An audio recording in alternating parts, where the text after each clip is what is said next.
I'm sitting up here chilling on this Saturday, and just doing my research, checking through the what's going on, current events of the day, watching this draft, and everything going on with that situation. Y'all know, y'all been paying attention to the draft. Y'all see what happened. Shador finally did get drafted, Cleveland Browns, fifth round.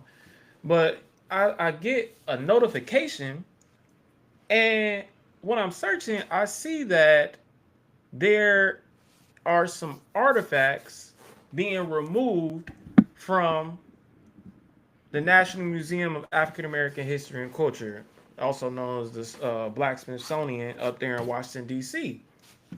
So I'm like, if you've been following the story, you know that President Trump has officially declared his war, or the next steps at least, of his war with Black history and the Smithsonian. So, he came out with this thing talking about his goal is to restore truth and sanity to American history in his efforts to remove improper, divisive, or anti-American ideology. So he decides that he's going to turn his sights on a couple of museums, but one of them being the African American History Museum.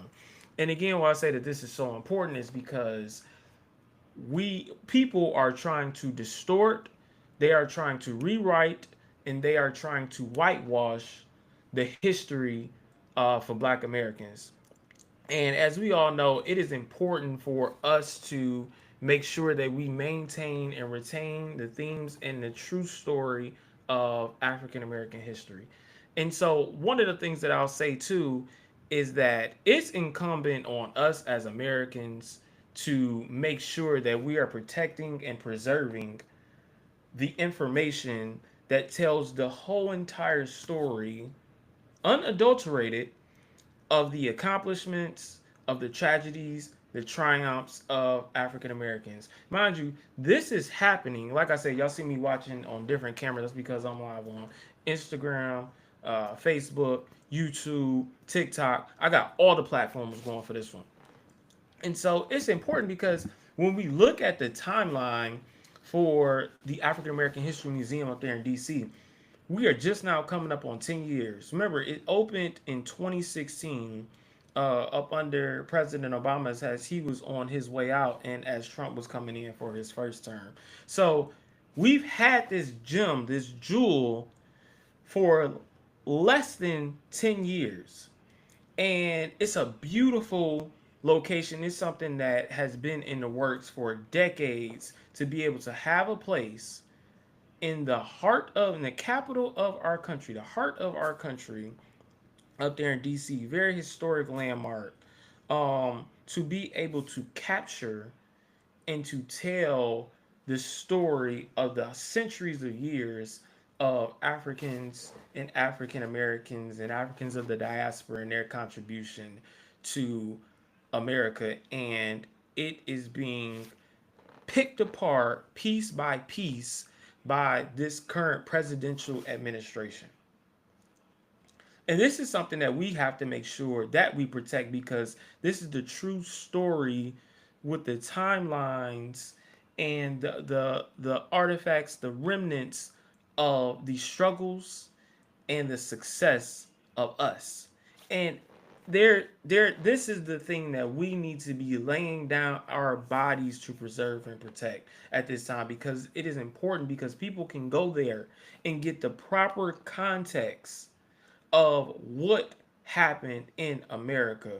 And because some things are uncomfortable for certain individuals, they want to then take these things out so that they can make sure to preserve and protect what they feel like is the important thing with the history of America. Despite they have no cares, no bearings on how those of us feel about how we are represented in this country. I mean, when you talk about, I can remember when um, Michelle Obama was talking about how there was those who were enslaved who built the White House, and now to be able to be in the White House and talk about that storyline and just what a representation that is to African Americans in this country, what a representation that is to young boys and girls in this country. to be able to have this full circle moment. And now you have somebody who wants to come in and erase that. And I always like to say, like, I like to put names to these things. You know, when we talk about enslaved people built the White House, remember it was James Holman who won the architectural design and contest to be able to construct the White House and as what we know today. And when he went there with those who were enslaved. I'm talking about Ben, Daniel, Peter, Gordon, Tom, Harry, and then you even hear about Philip Reed, and Philip Reed helped to cast the Statue of Freedom on top of the U.S. Capitol, where a multitude of other individuals also helped to build other historical foundational government structures in this nation, but particularly in Washington, D.C. And that's why I say I like to give those names to individuals to really pull in their identity, to really pull in their humanity, of the efforts to show the contribution of people to this world power, this so-called shining light on top of the hill for what the world should look towards when we talk about a power, a country and a nation that is supposed to idealistically represent um, aspirational, economic, foundational um, representation of what other countries, other communities should look like, though we fall short time and time again. The reason it's hard for me to muster up some of the words is because just like we say throughout history, it has been Black Americans that have been at the pivotal points of making America stand up to the ideals in which she claims to represent within that U.S. Constitution. And it has not existed because of the turning or warming of hearts, of cold hearts, who then see this moral gauge and moral compass and they want to calibrate it to now go in the direction of the North Star of being right, moral, and just to those in who she has chosen to um, to treat ill, to degrade, to separate, to subjugate, um, in this nation for the hundreds of years that we've been here. So it's been those Black Americans that have always been the pressure point, been a thorn in the side of those who want to be unjust to do the just thing. And the African American History Museum represented one of those places where you can go to explore as you go from the bottom level to the top, to explore all throughout history the multitude of organizations and individuals whose names you may not always find in all of the history books, like our Booker T. Washingtons, and our Martin Luther Kings, of course. You may not be able to find the stories of other names outside of those individuals that have been represented, have been such pivotal contributors to that. And so when you have a people and you have administration that is working to only highlight and represent what they find comfortable, then we have a problem in America because the democracy is is strengthened through disagreement. A democracy is bolstered through its ability to share the stories of everybody, um, in this fabric that we call the United States of America. And so the sirens have to go off, which is why I feel like I'm on all platforms right now. The sirens must go off to talk about what is happening right now with the dismantling of the African American History Museum in less than a decade. Hasn't even made, it was about to make its decade in September of 2026 as far as existing. And we all have a point, but of course, African Americans have a duty, an obligation to speak out when we see what is happening in this country. I mean, even let me go ahead and share my screen because I just see the great hypocrisy and contradiction in what President Trump is doing. And as you see my screen, for those who are on TikTok, I am on YouTube as well, Facebook, Instagram, um, where you could just go over to that page, House of Aten on YouTube, and catch this stream so you can see what we're streaming right now. But I appreciate y'all for joining on TikTok at this moment as we talk about what's happening with the African American History Museum. But Trump literally got up 2017. I'm deeply proud that we now have a museum that honors the millions of African American men and women who built our national heritage, especially when it comes to faith, culture, and the unbreakable American spirit. Trump said following a tour that included Senator Tim Scott of South Carolina and then Housing and Urban Development Secretary Ben Carson, both of whom are black. Trump says, I know President Obama was here for the museum's opening last fall. Trump continued, I'm honored to be the second sitting president to visit this great museum. So, how do you say this? Give all of these accolades to the African American History Museum, talk about the importance of it, and even insert yourself as to being honored to be the second sitting president of this museum, then in your next term, you begin to try to dismantle it after you tried policy after policy to eradicate. And then you have your minions running around these different red states also trying to intercept and separate the facts from out of the history books of African Americans' history. I mean, the Department of Defense temporarily removed training videos representing the recognizing the Tuskegee Airmen, an online biography of Jackie Robinson. We saw them pull down Harriet Tubman from off of the National Park Services website as well, only to restore it.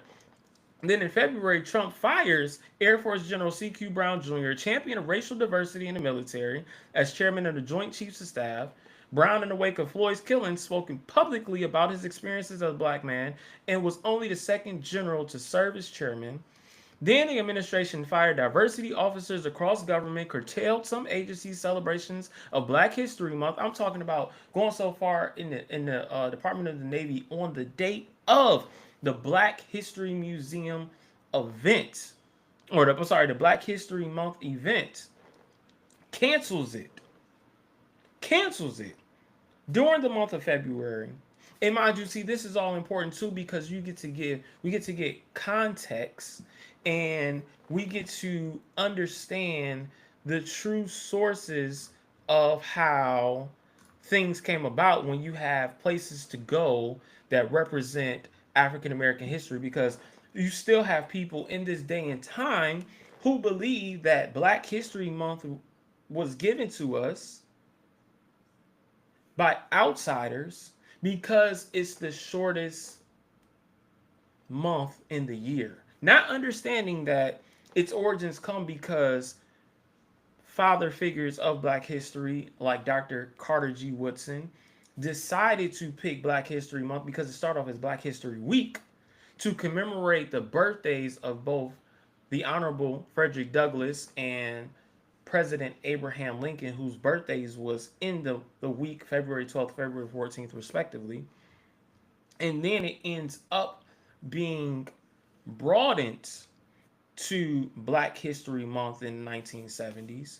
See, we have people who don't understand those little contextual things, and now you have a place where you can go and you can understand the story of the Black Panther Party that originally started in Alabama, that was literally a separate political party that black people could join and be a part of because they felt like the Democratic Party and the Republican Party at the time did not represent their interests, kind of like we're seeing right now in 2025. So they started a black political party called the Black Panther Party, and then Huey P. Newton and Bobby Seale were so inspired by the Black Panther as being the symbol of the people, and then what they were doing down there in Lowndes County, Alabama.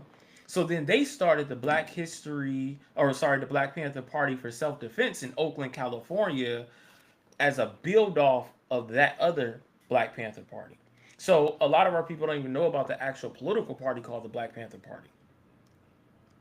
And so, you get um, these reinforcements to show how African Americans have been at the point and have been at the foundation of providing our own freedom and empowering ourselves to put ourselves in a better situation in this country.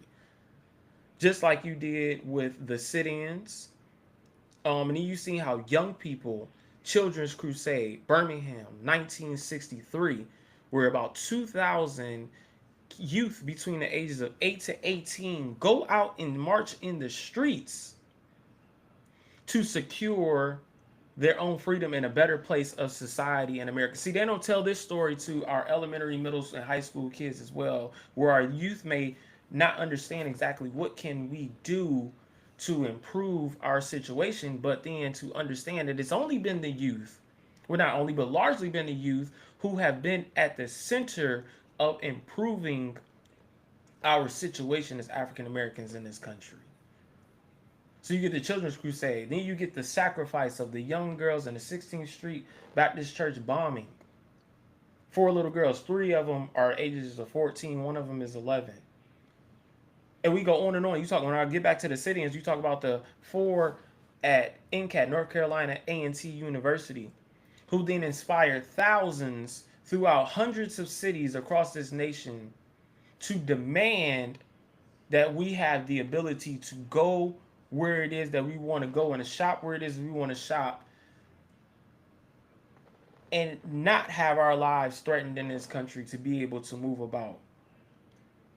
And then for us to also understand the context of that, that came down to economics. It didn't come down to the moral suasion changing of the heart. It came down to the fact of how can we, sure, let's allow them to come eat because they'll spend more of their dollars with us, which means that it pulls dollars from out of their economy. It pulls dollars from out of their restaurants and enhances us since they want to come shop and dine with us, and it begins to help grow our businesses while it helps to dismantle and pull away from other businesses, especially businesses in the African American community.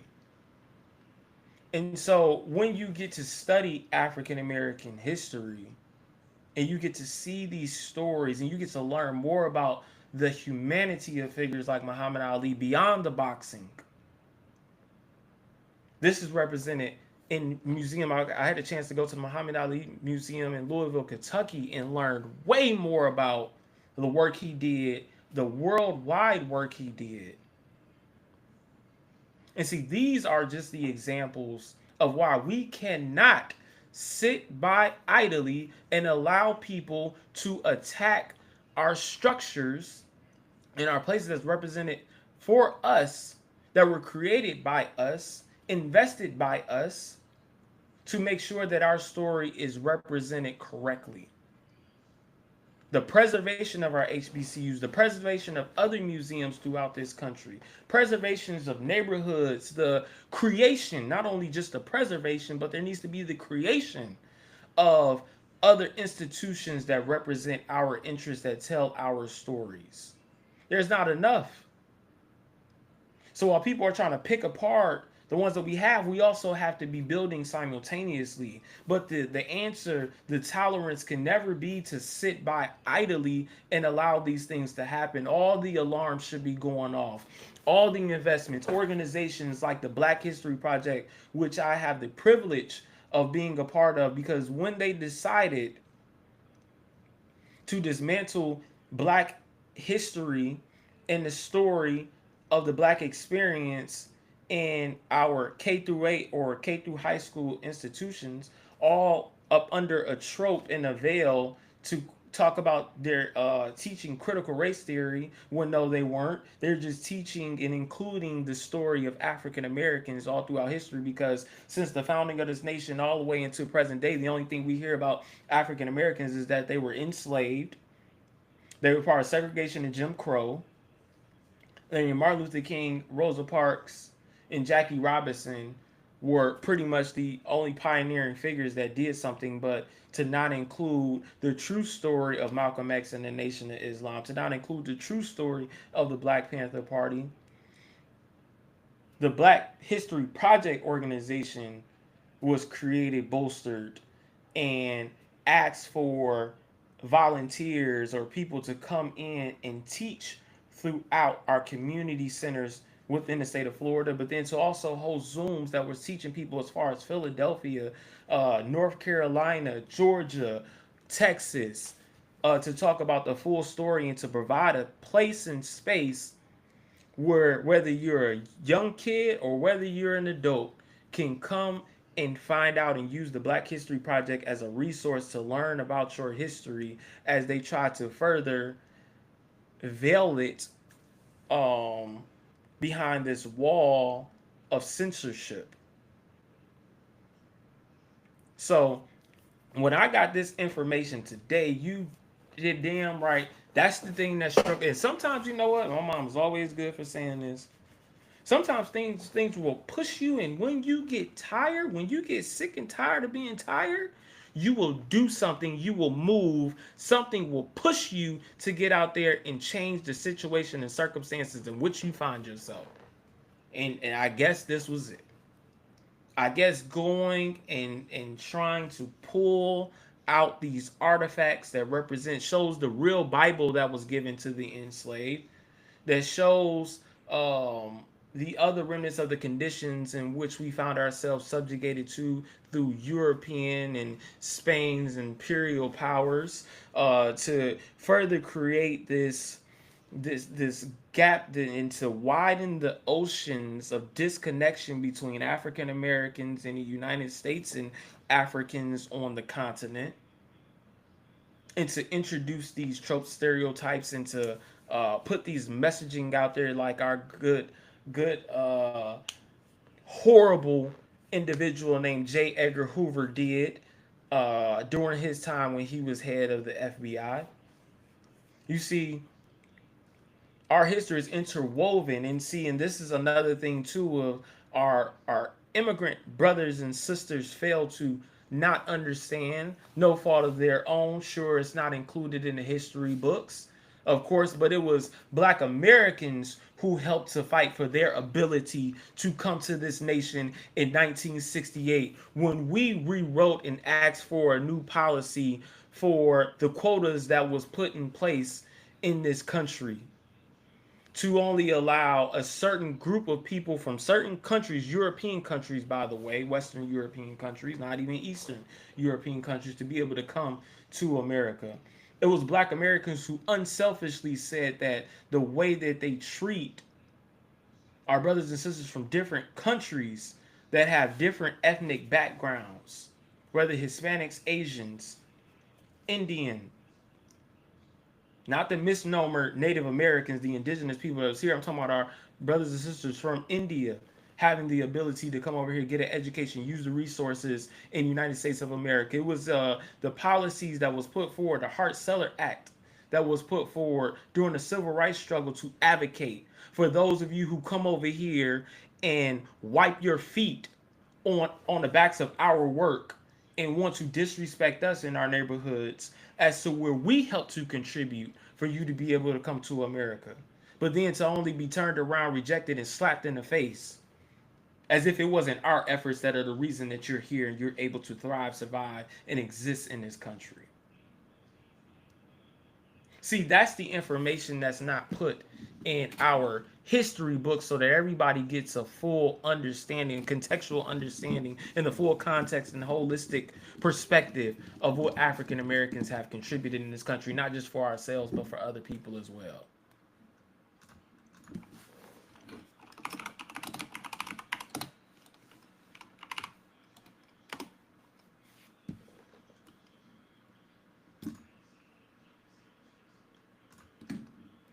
See, but we all need some place to go learn. We all need some place to get the truth, because there are those individuals who are trying to distort the truth of the history of people in this nation. And what they want to do is they want to dismantle it. They want to rebrand it. They want to take out the I's, the thes, the beatings, the lynchings, and they want to replace it with things like Governor DeSantis, who had the nerve to say that black people benefited from slavery because it taught them useful skills.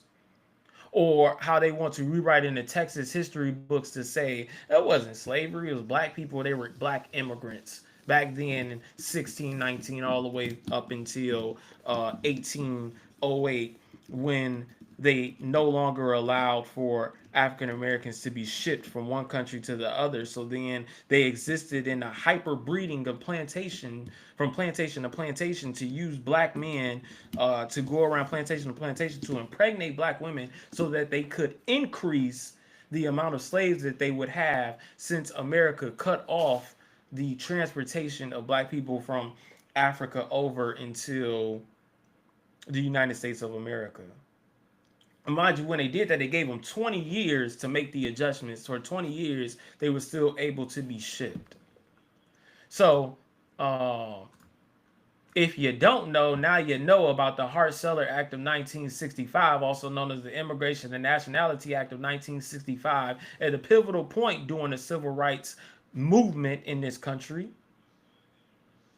Landmark piece of legislation signed into law by President Lyndon B. Johnson fundamentally altered the U.S. immigration policy by abolishing the discriminatory national origins quota system that had been in place since the 1920s. This act replaced the quota system with a preference system that prioritized family reunification and skills, leading to a significant increase in immigration from Latin America, Asia, and other parts of the world. This act is seen as a significant step in the broader civil rights movement, as it eliminated discrimination in immigration based on national origin. If you don't know, now you know.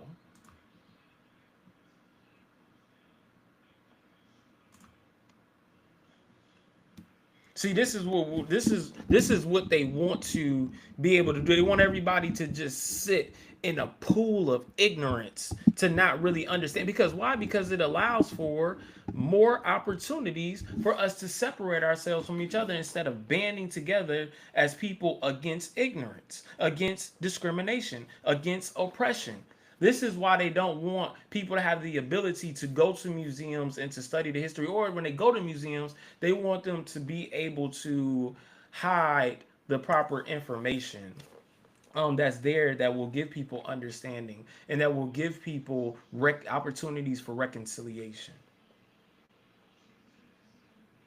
So I encourage all those under the sound of my voice to be willing to stand up and to say right, to speak against wrongs, to not be indifferent to what happens to one community, because it's going to affect all of us, because they're just going to go down the line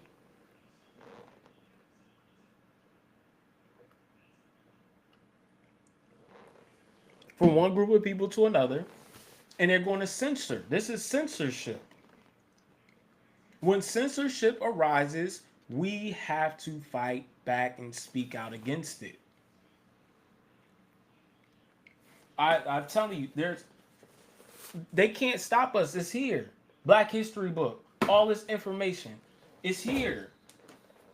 Lies. My teacher told me everything your American history textbook got wrong. See, if you're going to go into teaching history, you got to read these books. And if you want to know who you are and you want to preserve our cultural and ethnic identity, you got to crack open these books. You can't just let school do the work, because it's not, and it's not enough time. 100 amazing facts about the Negro. See, before you disagree, before you want to push back, you got to educate yourself first. This is not to romanticize history. This is not to romanticize the positions in which we find ourselves as African Americans, but this is to at least understand that 400 souls. Let's go. Conversations in Black. All of these different individuals, contributors, all these different people contributed to this book, writing about all types of different topics. Nile Valley contributions to civilization. Why are we still arguing, going back and forth with the origins of Africans in Egypt? They're trying to take Egypt literally, historically. They're trying to take Egypt out of Africa. And they've been trying to do this for decades, so this is not nothing new. I want to make sure I get this right, because you had, at one point in time, you had two African authors, just two, went against about 18 to 20 Arabic and European so-called historians that wanted to talk about and wanted to purport that Africa, especially Egypt, wasn't populated by Black Africans. The ancient Egyptians ain't Black. We still arguing. People are trying to put this forward today, like who was it, Zahi Hawass? Still trying to put that, as much artifacts and digging that they have done. We still arguing against that, to try to act like melanated individuals like myself does not have any connection with ancient Egypt. And it's not to romanticize ancient Egypt, but why are we arguing against this? So here we go. Remember, that's why I said this is why you got to read. That's why you got to pick up the books. See, these are the things that they don't want you to know, though. Long-standing debate over the ethnicity of ancient Egyptians came to a head in the early 1970s. We already had this answer since the 1970s. Almost 50 years. Hell, beyond 50 years. Beyond 50 years. So, came to a head in the early 1970s when the United Nations Educational, Scientific, and Cultural Organization, known as UNESCO, commissioned an 8-volume history of Africa. The role of ancient Egypt in this history became a sticking point, and in January 1974, UNESCO hosted a symposium in Cairo to consider the peopling of ancient Egypt. 18 European and Arab scholars claimed that the ancient Egyptians were Caucasians. Let me say this again. And this is back in 1970, so then they had a symposium in Cairo in 1974. 18 European and Arab scholars claimed that the ancient Egyptians were Caucasians. Two African professors, Sheikh Anta Diop and Theophile Obenga, argued that ancient Egypt was peopled from its Neolithic infancy to the end of the native dynasties by Black Africans. Here we go, the final report. The final report noted a lack of balance in the discussions, and in support of the African historians stated, not all participants prepared communications comparable with the painstakingly research contributions of Professor Sheikh Anta Diop and Theophile Obenga. 18-2, and they wiped the floor with them on the peopling of ancient Egypt. And still today in 2025, you got people talking about Africans, Black Africans were not in ancient Egypt and did not contribute to the pyramids, the misnomer Sphinx, which is really the Hurt-em-Akhet, and all the other temples and magnificence of mathematics and science, and that we had nothing to do with it. But already UNESCO proved that wrong, and it was an 8-volume. An 8-volume book that was already put out talking about the history of Africa that proved the point as well.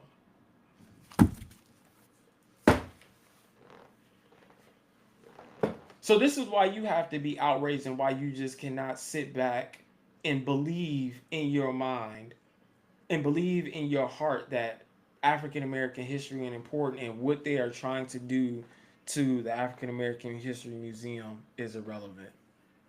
Because it is. And this is also why we have to be outraged and we have to figure out other avenues. Because, see, the fight, it just can't be one direct fight. As we're fighting, we have to be building. So as we outrage, we have to go someplace, and there has to be an environment, an arena that's produced so that people have a way to escape and to go learn. That's the way you fight the war. That's the way it has to go. That's the way you have to do this, have to build this. So I've contributed. It's going, I'm contributing. It's going to happen. This information is going to get out there. The truth is going to get out there. As the Honorable Dr. John Henry Clark said, history is a clock that people use to tell their political and cultural time of day. It is a compass they use to find themselves on the map of human geography. It tells them where they have been, what they have been, and where they are and what they must be. That is the importance of history. That is the significance of history. Our self esteem, our identity is rooted in knowing who we are. And when people distort the truth about who you are and what your contributions are, if you don't do the research to unlearn, to rewire this information and put it together the right way, then you are always going to have a psychological complex, an inferiority complex of who you are, or you're going to spend your time trying to be somebody in something that you ain't.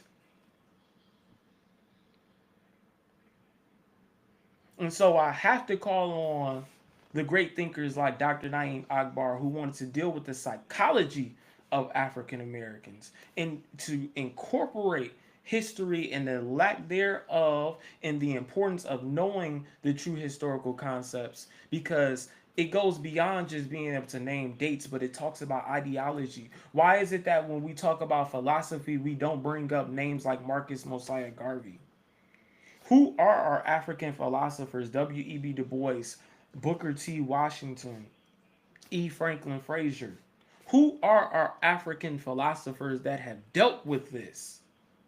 Our literary thinkers, our artistic thinkers. See, again, the only time you typically find this information, at least on a school level, is when you take an African American history course. Or you take, which is typically, it is an elective. It's not a core course. So if you aren't typing in on TikTok or YouTube throughout your day, or going to Facebook or trying to figure out where these conferences are that talk about the African American experience, or taking these trips to places like the African American Museum in Washington D.C., you're not going to find this. And then I'll also ask too, why is it so important? Again, why can't y'all just let black people live? Why is it so important for you to take your crusty hands and try to stick it into black folks' business to try to remove information that talks about their history, if there isn't some type of purpose or scheme to keep us away from knowing who we are, how powerful we are, and how much we can be? That's the thing. I don't really pay attention. The red flags don't go off, and things that I'm not really paying attention to. It's always when they decide to do something and to meddle in something. I'm like, hold on, wait. Why are they paying attention to that over there? Hmm. Shador gets drafted. Takes a couple days to get drafted. Going through the adversities of trying to make it into the league. And that's been a rant and rave and talk all around social media. But then see what happens is I'm just doing a little digging because I'm like, well, what's the update on this whole situation with the African American Museum? Because mine just been going on for like a month now. What's the update with that? Type it in, search in Google. Oh, while we so busy talking about Shadur's situation, I talked about Shadur's situation too. So I'm a both and. I'm not an either or type of person. So you come talking to me about it, I'm gonna be like Sinners, party, like the movie Sinners, party, but also get your lesson. See, I'm the no excuse type of person because I ain't gonna tell you necessarily to put down one and not pick up the other. I'm gonna tell you they both need to coexist. One needs to exist more than the other. You know what I'm saying? When we talk about education, however, I'm just not gonna tell you to completely put it down because that's not realistic. And if anything, that's not gonna get you to come in where I need you to be at. So we got to give people the medicine that they can digest. So I'm sitting up there and I'm like, well, what's going on with the Black History Museum? I type it in Google, and oh crap! In the midst of us dealing with this Shadur charade, they started removing artifacts from out the Black History Museum. Boy, I tell you, they gonna try it every time. They gonna try to distract you with something over here while they doing something over there. But no, no, no, you ain't you're not getting that over on me, sir. No, no, no, no. Cause I'm too about this business. I'm gonna stay on top of it and figure out what's going on. So while Shadur's trying to get drafted, they've been sitting over there removing things and sending stuff back to folks out of the Black History Museum. Like, nah, y'all can keep that. And they sitting up there rewriting and reworking what our children, with other people from around the world will be exposed to when it comes to the Black experience, all because they're trying to whitewash it and censor it. Well, damn it, you've been caught red-handed. You've been caught red-handed. You've been exposed, and we putting this out so everybody knows what's going on, so everybody can see what's happening. Let's go to it. Let's look at it. Let's look at it. See, y'all done found a way to wake. Y'all done woke me up. Usually I be chilling. I put some stuff out there, but y'all done woke me up. Here we go. Smithsonian begins removing exhibits, artifacts from African American History Museum Friday, April 25th at 10:32 p.m. Now I know what most of us was doing Friday, April 25th. If you in the sports world, we was looking at that damn draft like, dang, Shadur ain't finna go yet. Artifacts and exhibits are being removed from the National Museum of African American History and Culture. It comes a month. I told you this been going on for a month. This ain't no brand new information. They just making steps and strides into what's going on. And don't forget, if you're watching me on TikTok, remember you can see the share screen presentation on House of Aten on YouTube. Please go over there, like, comment, subscribe, or you can go to my own personal Facebook page where we showing this as well. And what else? I'm on, I think, Instagram as well, House of Aten. But for sure, go on that YouTube page. So yeah, it comes a month after President Trump's executive order to remove what he calls improper ideology from Smithsonian museums.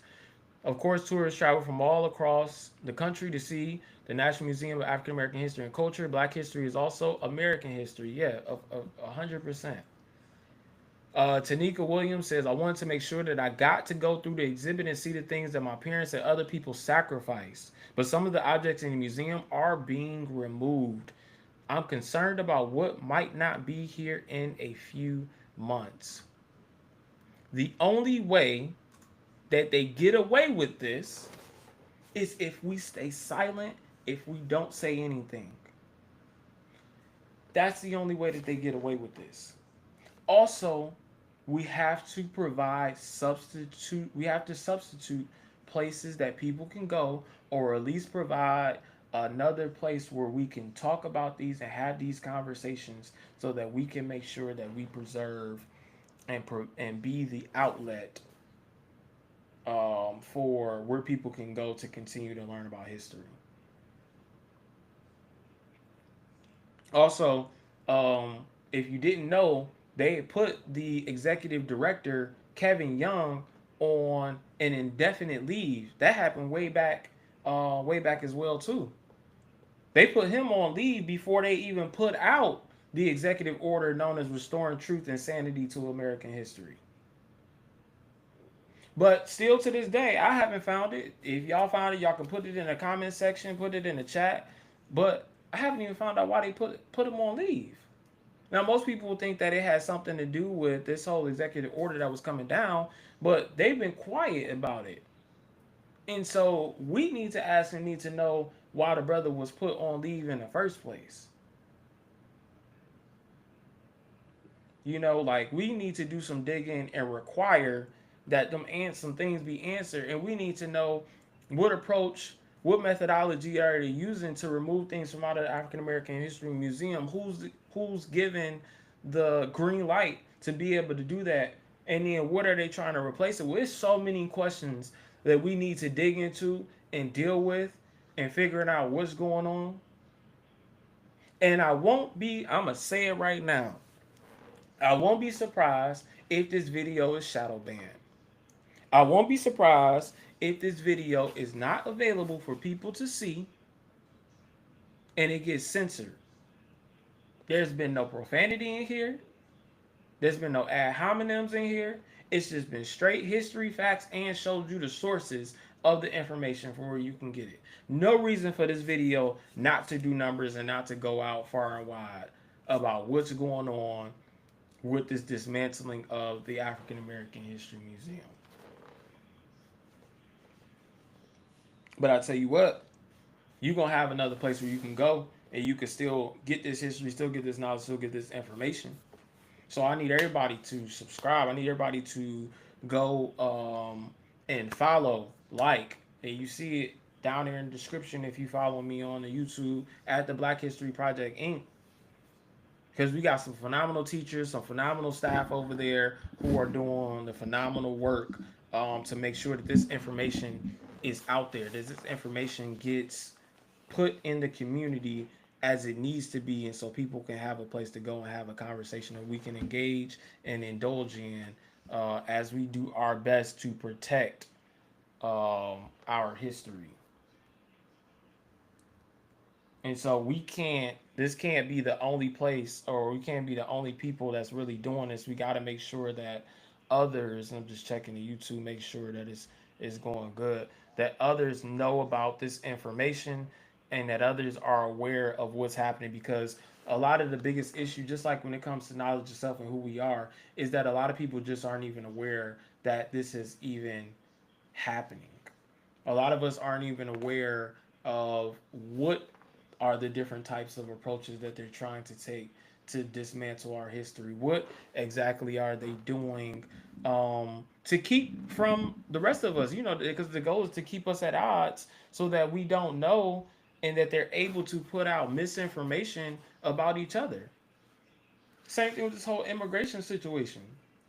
And this immigration situation just doesn't only impact Hispanics. This is going to impact people all across across the board. We got Haitian immigrants, Jamaican immigrants, Nigerian immigrants, Ghanaian immigrants that's going to be impacted by this. And don't forget, Trump said that he wants to find a way to deport violent criminals from out of our prisons. Those who are American citizens that committed violent crimes, and wants to figure a way to deport them to other countries like El Salvador. Now, here's the thing about this, because then some people be like, so what, you think violent criminals should be able to stay in this country? I'm not even focused on that part of it. Remember when President Reagan did the war on drugs and they were supposed to go after big cartels and big kingpins? And then they ended up going after small time offenders, people with roaches or a little bit of residue, and they got caught up in the system as well. I'm only looking at history to say, I think this goes way beyond the so-called violent criminals of who's going to get deported if you are in the prison system. And if he gets his way, it's going to be some small-time offenders, habitual offenders for non-violent crimes who are going to find themselves being deported as well. And most importantly, American citizens. So we better think long and hard and pay attention as to where they tend to want to focus on one area, but some kind of way the net gets cast far and wide. So there's a lot of moving parts to all of this. As to at least where we need to have awareness, we need to be able to ask questions, have open dialogue conversations, and where they always talk about we're one of the most transparent administrations to exist in the history of all presidents. Nobody else does it better than we do. Okay, transparency. Answer these damn questions.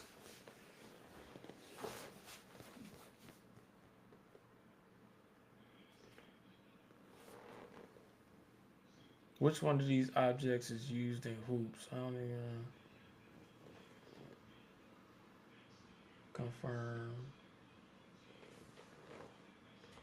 I guess I've been on a live on TikTok too long. Yo, this is my second time I think going live on TikTok. Finally got the ability to go live on TikTok on mobile. So shout out to you. Make sure you definitely go to the TikTok House of Aten. If you're on the YouTube, if you're on the Facebook, if you're on the Instagram, make sure you also subscribe to the TikTok because we got other videos over there as well that y'all should definitely check out. But this what it is, man. I hope, what I'm saying, the dismantling African American history. I hope y'all been paying attention. Because they going through and taking out the artifacts. It's official now on African American History Museum. I hope you had a chance to tour. It's a beautiful museum, some great history in there. Of course, it wasn't the end all be all, but it definitely is a gem in this country. We need to do everything we can to fight to protect it, to preserve it, and not let them go in there and do what it is that they're trying to do. So, this has been AK with House of Aten. Also, one of the teachers at the Black History Project. Make sure you go like, subscribe, go follow the page. We're going to have more information. Stay up to date on this information. Do your research. Carter G. Woodson said there are two types of education. The one that you get in the schools and the one that you get to yourself. With the latter being the most important. So we have to educate ourselves. Because as we can see, we're going back in history. Mind you, nothing new under the sun. We done been through this before. So if you do the research, Miseducation of the Negro, Dr. Carter G. Woodson, and you read these books, Powernomics by Dr. Claude Anderson, a bunch of resources. Covenant with Black America, Tavis Smiley. And this is the 20 years later edition. This is a special edition.